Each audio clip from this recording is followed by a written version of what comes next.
গিন্নি উনুন ধরলো? হ্যাঁ গো ধরেছে। চট করে উনুনটা আমার কাছে এনে একটি টিন চাপা দিয়ে দাও দেখে, আর পাঁটাটাকে এনে উনুনের পাশে বেঁধে দাও। সে কি গো? দেখো না কি রগড় হয়। মামা এলো বলে মামার বড় টাকার গরম হয়ে যেত জানা। কিছু খসানো দরকার তো, নইলে ভাগ্নে চলবে কি করে? ভাগ্নে আছো? ভাগ্নে? হ্যাঁ রে, এই কোন কোনে শীতের মধ্যে উদঙ্গায় একটা পাঁটা নিয়ে বাইরে বসে আছিস, তা কি বা করবি গরিব মানুষ?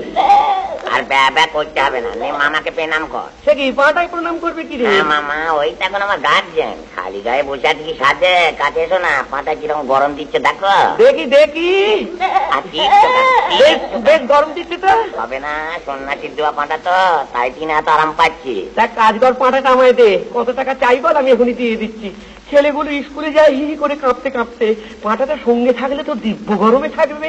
পাটা কি তুমি নিতে পারবে মামা? অত দাম তো তুমি দিতে পারবে না। কি বললি? আমি দিতে পারবো না? কত টাকা শুনি? 500 টাকা। ও সন্ন্যাসীরই বেঁধে দেওয়া দাম। আচ্ছা 500 টাকাই দিচ্ছি, দাও পাঁটা। দেখো গরম যদি না দেয় চাপড়াতে বলো, যত চাপড়াবে ততই ভোর ভোর ভোর ভোর করে গরম বেরবে। ও গরম আমি ঠিক বার করে নেবো, চললু। হ্যাঁ গা, পাটায় গরম দেয় এ কথা তো তুমি আমায় বলনি। সব কথা কি আর তোমার মেয়ে ছেলেকে বলা যায়?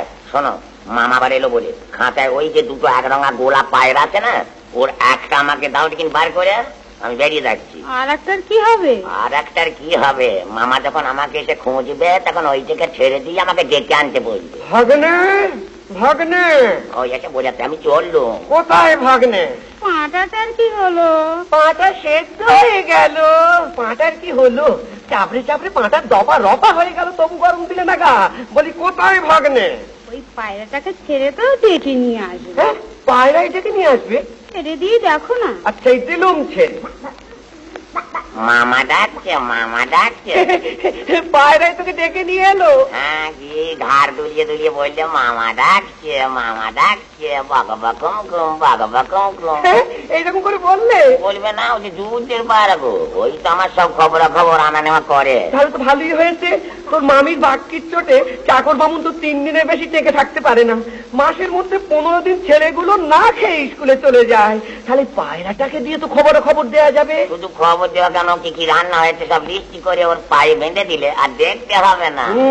ঠিক বলেছিস। কত দাম বল? ও 1000-এর কমে ছাড়বো না। আচ্ছা এই 1000 টাকাই নে, আমি চললুম।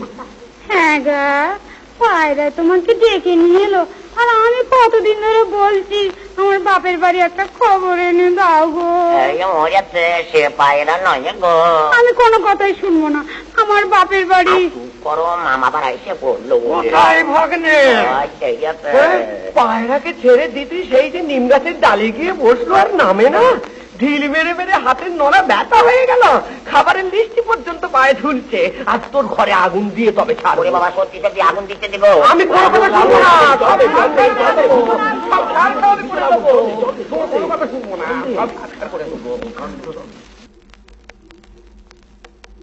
মামা বাড়ি আছো? মামা গো। কে ডাকে? তোমার ভাগ্নে গো। চট করে একবার তোমার দাড়ি পাল্লাটা দাও তো মামা।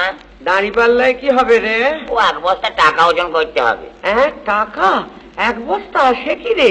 আর বলো কেন মামা, আমার সময়টা খারাপ হয়েছে। ওরে অত কথা শুনতে চাই না রে বাবা, টাকা কোথায় পেলি বল? ওই যে ঘর পোড়ার ব্যাপার। ঘর পোড়ার ব্যাপার মানে? তুমি আমার ঘরখানা পুড়িয়ে দিয়ে এলে তো। হ্যাঁ। তারপরই দেখি কোথা থেকে একদল পাইক বরকন্দা এসে হাজির। হ্যাঁ, আমাকে ধরতে এসেছিল বুঝি?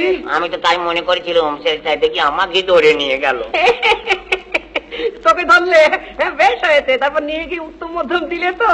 তাহলে তো বেঁচে যেতাম। নিয়ে গিয়ে যা সব অত্যাচার করলে। ও করবি জানি। তা কি কি অত্যাচার করলে? কোথা থেকে বড় একতলা সন্দেশ এনে বললে এগুলো খেতেই হবে। তুই খাসনি তো? ওরে বাবা, না খেলে উপায় ছিল? বললে অন্তত জয় হিন্দ সন্দেশটা খেতেই হবে, নইলে মেয়েরে পিঠে চামড়া খুলে ফেলাবো। ওরে বাবা, সন্দেশ খাওয়ানোর কথা আমি শুনতে চাই না। আর শোনোই না, খাওয়া হয়ে যাওয়ার পর বললে ঘর পোড়া কয়লা সব আমাদের কাছে বিক্রি করতে হবে। কেন? কি জানি বাবু, রাজরাজরার ব্যাপার। তুই কি করলি? আমাকে কিছুই করতে হলো না। ওরা নিজেরাই এসে 1 গাড়ি বোঝাই কয়লা নিয়ে গেল, আর আমাকে 1 বস্তা টাকা দিয়ে গেল। হ্যাঁ, গাড়ি পিছু 1 বস্তা টাকা? হ্যাঁ, তাতে তো দাঁড়ি পাল্লাটা নিতে এলো। কে বসে বসে অত টাকা গুনবে বলো? হ্যাঁ রে, এখনো কিনছে কয়লা? কিনছে মানে? পাশের 2 গ্রাম তো শ্মশান হয়ে গেল। নোকে একদিক থেকে ঘরে আগুন লাগাচ্ছার সঙ্গে সঙ্গে রাজবাড়ির নোকেরা টাকা দিয়ে কয়লা নিয়ে যাচ্ছে। কি করে টের পাচ্ছে? আগুনের হলকা থেকে কেরোসিনের ঝাপটা মেরে দেশলাই জেলে দিচ্ছে, আর সঙ্গে সঙ্গে আগুনের হলকা। বটে মামা, আমার অনেক উপকারী তো তুমি করলে, আর একটি উপকার করতে হবে। তুমি ঘুম হয়ে গেলে কেন মামা? কি বলবি বল, আমার এখন মেজাজ ঠিক নেই। আমার আর দুখানা ঘরে যদি কষ্ট করে আগুন দিয়ে দাও।